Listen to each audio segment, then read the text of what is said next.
Welcome back to Pause to Unedit Yourself, a podcast where reflection meets transformation, where we explore the art of becoming one intentional pause at a time. I'm your host, Anushka, and each episode offers you a chance to press pause and explore bite sized insights and soulful reflections from my own journey of introspection in the hope it will help you too on your path of personal evolution. Whether you're feeling stuck, seeking clarity, or simply wanting to expand, my hope is that this becomes a space of inspiration and deep remembering, guiding you to evolve from within and uncover the infinite potential that lives inside each and every one of you. Thank you to everyone who continues to show up and sharing this space with me and choosing to journey inward, to dare to become the highest expression of yourself. It's not an easy task, this journey of evolving, this journey of growing, this journey of peeling back the layers. It's not easy at all. Today's episode is something that I have been exploring over the last couple of years very deeply, actually, because it's a really tough one. I think I'd say this all about all of the episodes. I mean, they're all different layers, but this one I found particularly tough, and I'm sure it's something that all of you out there are navigating, have navigated, and are also kind of contemplating it. And this reflection is about forgiveness. You see, it's a word we hear so often, and it's a tough one to get your head around. People say, oh, forgive and forget, move on, let it go. No one really tells us how. Like, how do you move on from that pain that was caused most often by people that you have loved, from betrayal, broken promises, from moments that changed how safe you felt in them. And each of those experiences, I've come to realize, it leaves a wound. And that wound it's uniquely yours. You see, no two pains are comparable because no one has lived your life. We can empathize with somebody, we can sympathize, but we can never fully know what another person has carried, what they have gone through, and vice versa. And that matters because when someone hurts us, what is the first response? It's always a reaction. And that reaction is that you might go into shock. How has this happened? Anger, like panic. And then, your nervous system, you ultimately just shut down. And it's this desire then comes about, you know, after you start trying to realize what's happened, either is to retaliate or to protect. And your nervous system goes into this survival mode.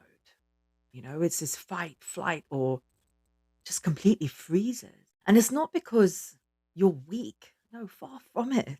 It's because you were hurt. And I've come to realize that it's in that moment, this is when we often start personalizing that pain. And from there, we start creating stories. And the stories kind of start shaping themselves from, they do this to me. Why wasn't I enough? What does this say about me? Am I not lovable? Am I not worthy? Didn't I give it all? What did I do wrong? And it's all of this narratives that keep going through your head, and that anger and that resentment, it starts to rise. And then the question becomes really is, what do I do with all of this energy? Because it has to go somewhere. Forgiveness, it becomes even harder when that pain is repeated. Because when apologies come without change, when accountability never arrives, when someone refuses to acknowledge their role at all, that's hard because it's not just that knife in your back. It just keeps getting turned. It's the hand of somebody that you held with trust. And it's not that pain of that wound that completely breaks you. It's really the shock, right? Of realizing who did that. Like the person that you confided in and leaned in and believed in and suddenly they're the ones who are twisting it, and they continue twisting it. And then that's a part that really leaves that sort of echo, because that betrayal, it just doesn't break the trust. It also, it breaks your sense of safety, and it kind of leads you to start questioning everything. It starts questioning everyone's intention, and ultimately it starts questioning your own kind of judgment, like, how could I be so wrong about somebody? Perhaps the most complex layer of forgiveness of all is forgiving your parents, because when you start looking at all of those wounds and your childhood, it's very easy to start blaming, and you have to start shifting that perspective, as in, like, actually, your parents only did what they were taught, and their parents did only what they were taught, and so on.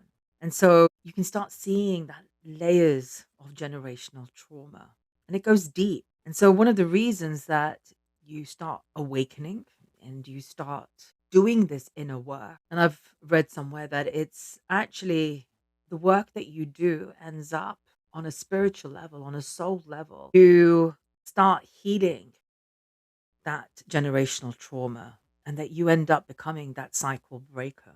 And it goes really, really deep. So, yeah, I mean, we can be that products of what we experience, but the other truth is that, look, your parents did the best they could based on what they knew at the time, with the knowledge that they had at the time. And it's the same principle if you think about it, as in everything that you do at a particular given time. You couldn't have done anything differently, because you only did it based on the knowledge that you had at the time. So you need to stop beating yourself up about it. Stop beating your parents up about it. Stop blaming them for the life that you had. They did the best that they could have done. So what is that process of forgiveness, because it doesn't just come overnight by any means. It's not the first step. You have to process your emotions, and those emotions come at different stages. It comes at different times as you process your emotions. It can be from rage, it's confusion, it's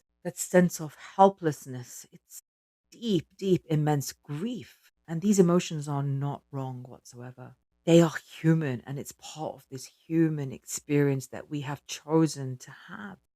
They're all part of the process. And forgiveness cannot be forced. It's not bypassing by any means of what actually happened. It's not pretending it didn't hurt. No, forgiveness, it's a gift. It's a reset button. And I really like this quote by Peter Crone, the mind architect, who says this beautifully, that forgiveness, when it comes to emotions, is the greatest access to letting go. And if you can let go of inner judgment, blame, and the victim mindset, and recognize that life is working for you, not against you, then healing begins. You see, there is no rule book on forgiveness, but there are a few things that I've learned on this path of forgiveness, and I'm going to share some of those with you that might resonate and help you on your journeys too. The first one is acceptance, is really meeting reality as it is. Not approval, not justification, just accepting. And this means that when you accept the reality that something has happened, you're not approving of it, you're not agreeing with it, you're not excusing any of the behavior, but what you're doing is that you're acknowledging that it happened. And then, acceptance, it's not passive. It is a powerful emotion. And then from that moment, you stop resisting, right? You have accepted what's already happened. And so you stop resisting. And from that point, you end up creating space to pause. And in that pause, you start getting the ability to reflect rather than react. And you start forgiving by accepting what was. And this doesn't mean that the pain just disappears overnight. No, far from it. And it doesn't mean that the other person is let off the hook. No, accountability, it still exists, but what it means is that you start recognizing that the past cannot be undone. There's no rewind button. There's only the choice of how you move forward. The second thing I realized is release. You really have to take that space to allow the pain to move through you and not define you. And there must be a conscious release of that pain that really keeps your nervous system in that state of dysregulation. Because these unprocessed emotions, this is what really often fuels resentment and, those that narrative in your head that carries on and that desire for revenge and what have you. There's nothing wrong for feeling them, but it needs to be acknowledged. And that release, it really requires a lot of awareness and compassion. It is an act of self-love, and I've done a earlier episode on this, so take some time to dive into that as well. That awareness is really sitting down to reflect on why someone may have acted and behaved the way they did. And it's not to justify their behavior, but it is to understand it through a wider lens because we're all human. We all make mistakes and we're all learning, and can't truly forgive the past or yourself until you start grieving what was. And it's important to do that because grief is this beautiful, sacred energy. And when we honor it, it softens our heart rather than hardening it. It allows you to stay open to life rather than to close off, even after disappointment and betrayal. And when we feel grief and when it's felt fully, it really has the power to free you. What I've discovered is detachment is stepping away so the wound can breathe. Forgiveness does require a certain amount of distance, and that distance can look like emotional, mental, and sometimes physical. Because the longer you kind of dwell inside that pain, the deeper it starts embedding itself. And so healing really needs some space. And look, it does not mean denying your emotions by any means. What it means is that it's acknowledging, right, and honoring them without constantly replaying the past. And so what happens is that you allow the feelings to rise, but then you choose not to live inside that story forever. So something that you can practice if you thinking about it as in imagine that pain like a balloon, in your hand. You acknowledge it, thank it for protecting you.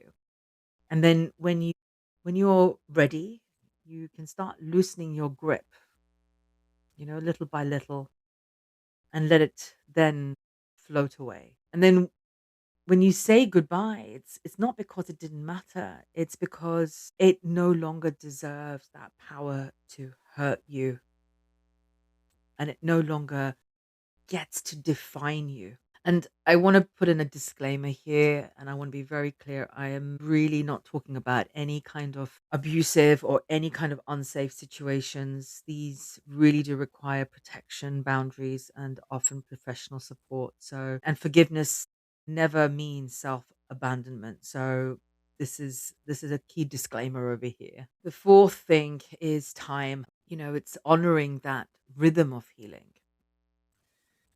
because forgiveness it's not linear and it's not a single moment and it's not a process. What I'm sharing over here are just things that I've learned on my journey as in different types of steps, and it's not a linear step. It's not going to happen overnight and it's not going to move in a straight line. Some days you're going to feel so much lighter and other days something happens and you're going to be pulled right back into that ache. And this doesn't mean you are failing. No, we forget to realize that we're humans. This is the human experience, and this is what it means that we have to acknowledge it. Give yourself grace. about it, that you are a human being. And it does mean like it's two steps forward and one step back. And with time, things do shift.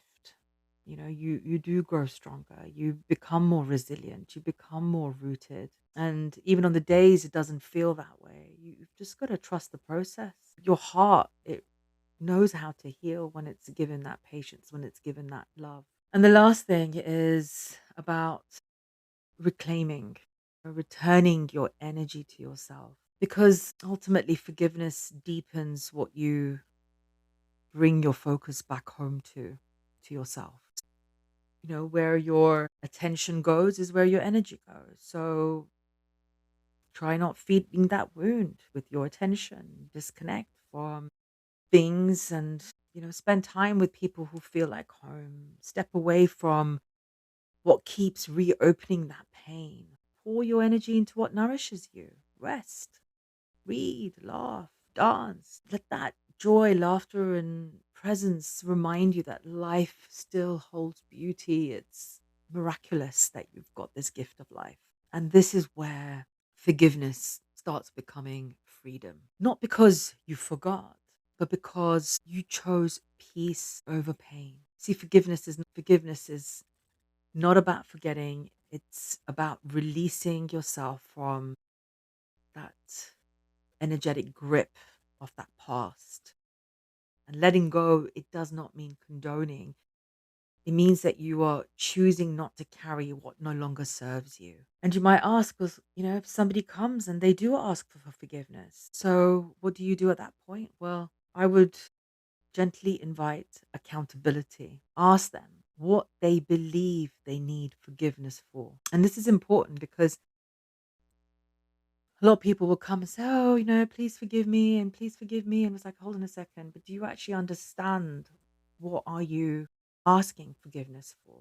Because it starts with accountability to recognize the impact of their actions. And this process is ultimately for their growth, not yours. And if that trust is to be rebuilt, then there are three things that matter, which I believe in, which is actions speak louder than words. That trust, it needs proof, and sorry, it needs change. And so an apology without change, it's incomplete.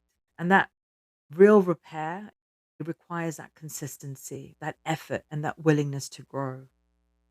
Whether it's in a family, in romantic relationships, or even platonic friendships, you know, trust is really earned through that behavior. Behavior, it says everything. And forgiveness may open that door, but it also, remember, it doesn't guarantee any kind of reconciliation. What it does, it guarantees that peace. But that responsibility is what determines if someone is invited back inside. So I want to leave you with this quote that I heard somewhere. I can't recall where, but it was, anger is the punishment we give ourselves for someone else's behavior. And I pondered on this one and I was like, okay, that's really deep. And I realized that actually forgiveness then is the grace we give ourselves when we choose not to carry that punishment any longer. Forgiveness opens that door back to yourself. And forgiveness is not weakness, rather, forgiveness is freedom. And I choose freedom. So today I invite you to pause.